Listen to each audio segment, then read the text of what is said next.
At just 2 years old, this child had no understanding of religion, politics, or power. He could barely speak in full sentences, barely understand the world around him. Yet one day his life was permanently changed. Not because of something he did, but because of something their parents owned: a Bible. What happened next shocked human rights investigators and revealed one of the darkest realities of life inside North Korea. A reality that continues to this very day. This story is real. It was documented, and it is not an isolated case. By the end of this video, you'll understand why Christianity is considered one of the most dangerous beliefs in North Korea, and why even children are punished for a faith they may not yet understand. North Korea is one of the most closed countries in the world. Information is tightly controlled, movement is restricted, and loyalty to the government is demanded at every level of life. From childhood, citizens are taught that devotion to the ruling system is not optional. It is survival. There is no room for competing beliefs, no room for independent faith, and certainly no room for a God higher than the state. This is why Christianity is viewed not simply as a religion, but as a direct threat.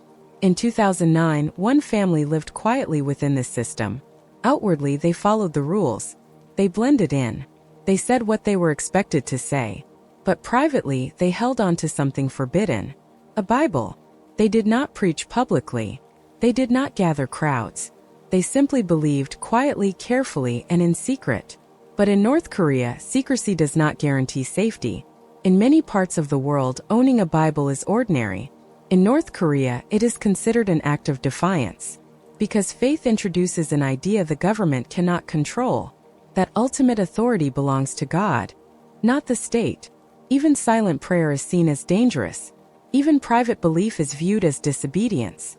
And when belief is discovered, consequences follow swiftly. Authorities discovered that this family owned a Bible. There was no warning, no explanation, no opportunity to defend themselves. They were arrested, not only the parents, but their 2-year-old child as well. In North Korea, punishment does not stop with the individual. It extends to the entire family. Child declared an enemy of the state. The punishment was severe: life imprisonment. The entire family was sentenced together and sent to a political prison camp, places the outside world rarely sees and even more rarely hears from. These camps are designed to isolate, control, and erase. Once someone enters, they are often never seen again. Survivor testimonies describe these camps as places of constant hardship. Food is scarce. Work is relentless. Living conditions are harsh. Children are not exempt. They are expected to work alongside adults. They grow up without education, freedom, or safety. For many, childhood ends the moment they arrive. Imagine learning to walk in confinement, learning to speak while being watched, learning obedience before hope. For this child, faith was never a choice. It was a sentence decided before memory could even form. And this family's story is not unique. Thousands of Christians are believed to be imprisoned in North Korea today. Many were never formally charged. Many never faced a trial. Many simply disappeared. Families are torn apart.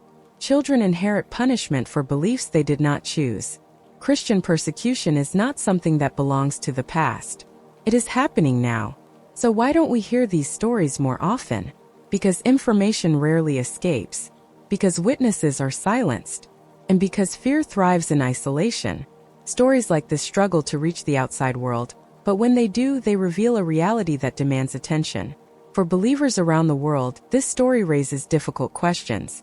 What does faith mean when it costs everything? What does courage look like when there is no rescue? And how many stories like this remain untold? This family's suffering reminds us that something many consider ordinary, belief, is still punished elsewhere. Awareness matters. Remembering matters. Refusing to look away matters. Because silence allows suffering to remain unseen. And telling these stories ensures that those enduring persecution are not forgotten. If this story moved you, say a word of prayer for this family.